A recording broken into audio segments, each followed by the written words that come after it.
মৃত্তিকা agro feed mill থেকে সবাইকে শুভেচ্ছা স্বাগতম। এই ফিড মিলের অবস্থান পাবনা জেলার ভাঙ্গুড়া থানা। এখান থেকে মূলত 30টা দেশীয় দানাদার খাবার একত্র করে একটা রেডি মিক্সার ভুসি তৈরি করা হয়, যে মিক্সার ভুসি সকল প্রকার গবাদি পশুকে খাওয়ানো যায়। আর এই খাবার খাওয়াইলে অন্য কোনো দানাদারের খাবার প্রয়োজন হয় না, কেননা একই খাবারের মধ্যে 30টা উপাদান দিয়ে এই খাবারটি তৈরি করা।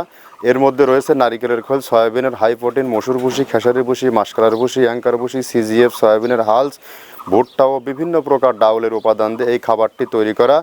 আর এই খাবার সারা বাংলাদেশে ব্যাপকভাবে আলোড়ন সৃষ্টি করেছে। আমরা এই খাবার দীর্ঘ 10টি বছর হলো খামার এবং ডিলারদের নিকট সারা বাংলাদেশে বিক্রয় করে থাকি। আর এই খাবারের মূল্য 1300 টাকা, 37 কেজি বস্তা অর্থাৎ 35 টাকা কেজি। আর যারা 2-4-5 বস্তা মাল অন টেস্ট নিতে চান তাদের জন্য রয়েছে বিশেষ সুবিধা। সুন্দরবন কুরিয়ার সার্ভিসে এই খাবারটি নিতে পারবেন। 150 টাকা চার্জ পে করলে এই খাবারটি সংগ্রহ করতে পারতেন, অর্থাৎ 1300 টাকা আমাদের খাবারের দাম আর 150 টাকা কুরিয়ারের চার্জ। এই টাকার বিনিময়ে বাংলাদেশের টেকনাফ থেকে তেঁতুলিয়া সুন্দরবনের মাধ্যমে এই খাবারটি সংগ্রহ করতে পারবেন। আর এখান থেকে সারা বাংলাদেশে ডিলার নিয়োগ চলছে। আপনারা চাইলে এখান থেকে ডিলারশিপ নিয়ে বিজনেস করতে পারবেন। ডিলারশিপ বিজনেস করতে কাউকে কোনো প্রকার অগ্রিম বা মাসিক টার্গেট নেই বা কোনো জামানত রাখতে হয় না। আর এখান থেকে যে সকল খামারি ভাইয়েরা চাইলে সরাসরি ফ্যাক্টরি ভিজিট করে আমরা 30টা উপাদান দিচ্ছি কিনা আপনারা যাচাই বাছাই করে এই খাবারটি সংগ্রহ করতে পারেন।